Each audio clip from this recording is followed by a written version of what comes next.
Welcome back to Operation RV, everybody. All right, as title has it, we are locking out timing. I'm going to go ahead and pull out my Duraspark distributor here and show you what I do to go ahead and get this bad boy locked out so you know exactly what timing that we need.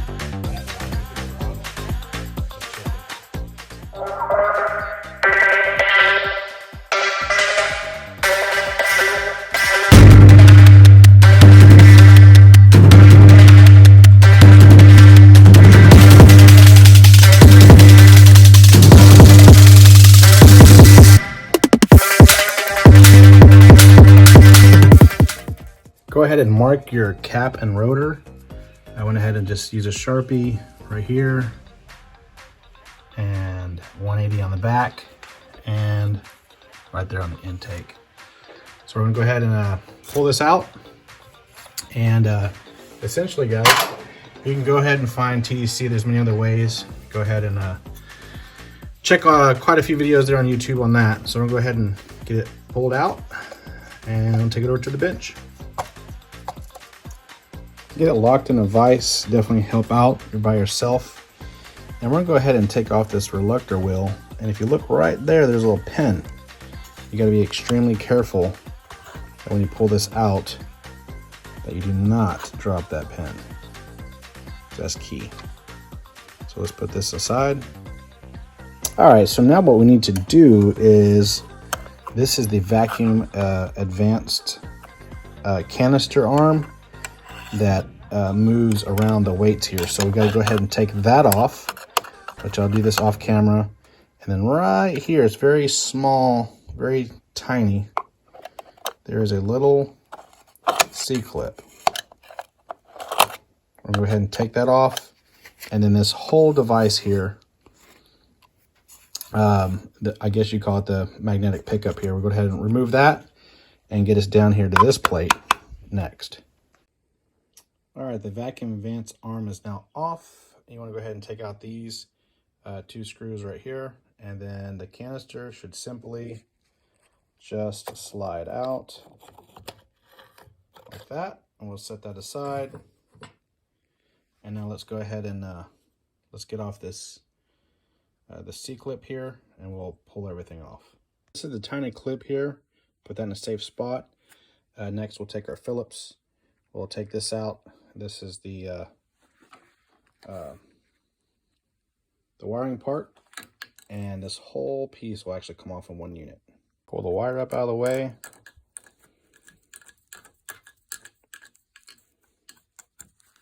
All right, and this should slide right out. Let's check it out. There we are. Now we got one last screw right there. Now we can get to our weights down below. Did this part off camera just because it was kind of hard with one hand, but here's the plate. I got held up by the screwdriver here. All right, and that is inside. And as you can see, I don't have that spring over here. I took that off, stretched this one out, and essentially it opened up this motor significantly night and day. Once, because it's vacuum advanced, so once the mechanical kicks in, you know, you don't have the springs holding it back, and it flies open. Boom. So we're gonna go ahead and get these springs off, and I'll show you the next step here. Okay, so the springs are off. So right here, this post and this post and this post and this post are where the two springs pull this back, okay? So hypothetically speaking, let's say the vacuum canister is right here going out this hole, and it's using vacuum to pull these arms shut like this, like that, shut. When you have wide open throttle, vacuum goes back down to 0, which causes, obviously, the cam is turning this rotor here, the magnets, these, or the weights, I'm sorry, push this out. So at wide open throttle, this is what this looks like. I got to manipulate it to kind of show you. There's several ways to lock this out. People put screws. People have taken this whole piece off, flipped it around. So this point right here and this point right here sits here and here. Basically, this gets pulled off, turned, set back down, and put back. But the simpler way that I have found is I'm going to take my MIG welder. I'm going to fill it in right here. Tack it here, and I'm going to tack it here. I'm going to tack it right there. So if you look at these two plates, this plate and this plate, once it's tack welded, it'll all move all together. All together, it'll move on its own, versus these plates moving separately when mechanical opens, and plus if you're using vacuum advance. All right, here we go, guys.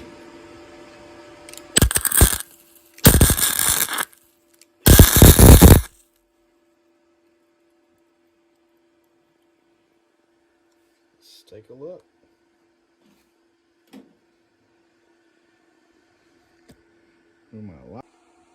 All right, that looks good. So I'm going to do another quick tack right there, just so I can get that weight to no longer move.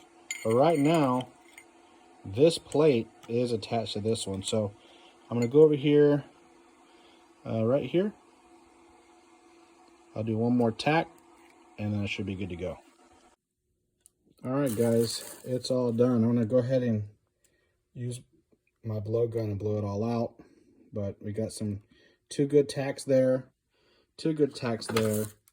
so it is completely locked out at this point. Extremely excited on that. So let's go ahead and blow it out, and we'll come back to the table. All right, so we're all done. I went ahead and blew everything out. I'm really happy with these tacks. Everything works like it was supposed to. Let me go ahead and demonstrate. Completely locked out. So now we're just going to reverse order, put everything back in. We'll start with the plate, the screw, then we'll go ahead and do the magnetic pickup, and then we'll put on the vacuum canister and just kind of build its way back up. And then I'll show you how we put it back in the car and go ahead and lock it out. 18 to 20 degrees is what I need. All right, base plate on and screw in. Now we're going to go ahead and put this on.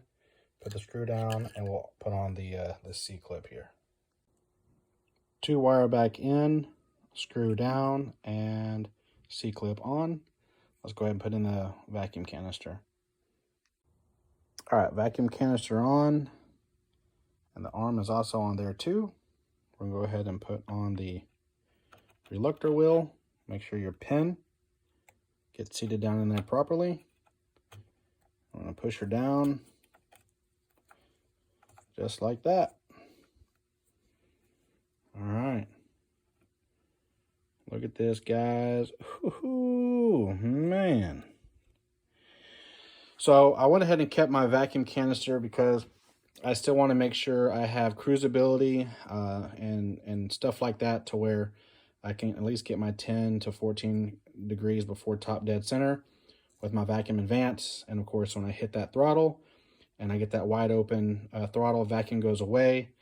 Now I'll have it locked out because there's no more weights, and I'll show you how we go ahead and get it set with the timing gun at 18 to 20 degrees, roughly 3,500 RPMs for my 351 Windsor. Important note, like in the beginning of this video, when you stab the distributor back in, you want to make sure your rotor and your cap is all lined up. There's my 180 degree mark right here. And I also went ahead and put it on the back side of the intake right there. You see it matches up. So essentially, I'm skipping the whole TDC step because I marked it, stabbed it back how it was. So when I crank this up, it should be perfect. Let's go ahead and get everything back up, and we'll get it started and show you how we lock in timing. All right, so we're out here.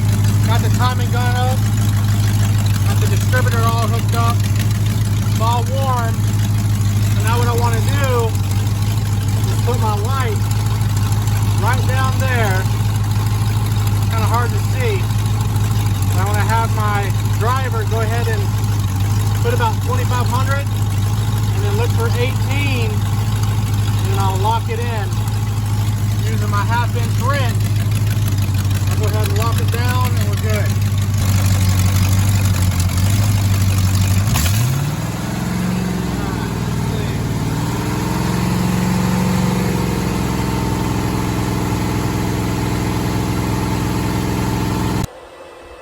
Hey guys, thanks for following along. Again, it's not too much. Just go ahead and follow these steps. We got the 2-wire Duraspark distributor. Again, there's other methods to kind of make it lock, whether it's bolting, you know, maneuvering the actual arm, or in my case, I went ahead and just tack welded. So there's a couple ideas, whichever way works best for you. So I hope this video helps. Go ahead and use your AFR if you got that, so you can go ahead and tweak you know, your AFR, but this is pretty much how you lock it out. Right now I'm conservative at 18. That's kind of what I want to be right now, so I take it out around the block, look for any noises, any type of pre-detonation or any type of retarded type timing. Other than that, guys, that's how we lock out a distributor. It's a 2-wire Duraspark on a Ford 351 Windsor. I got two twin T3, T4, GT3582 turbos, running about 6 pounds of boost. So, like always, guys, drop me those comments, hit me that thumbs up, and share. Until next time, God bless.